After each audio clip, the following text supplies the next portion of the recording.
बिस्मिल्लाहिर्रहमानिर्रहीम। कहा जाता है कि एक औरत इंटरव्यू लेने के लिए एक मर्द के पास आई, कहने लगी कि आपसे कोई सवालात करने हैं। उसने कहा कीजिए। कहने लगी अगर आप बस में बैठे हों और कोई आ जाए, औरत हो, और वो आपसे कहे कि अपनी सीट मुझे दे दे, तो क्या आप दे देंगे? उसने कहा बिल्कुल नहीं।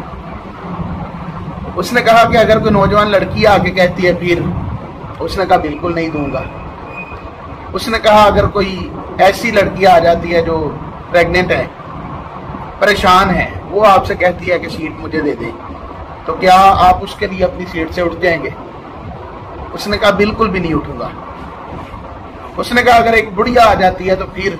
वो तो मां का मुकाम रखती है। तो उसने कहा मैं फिर भी नहीं उठूंगा।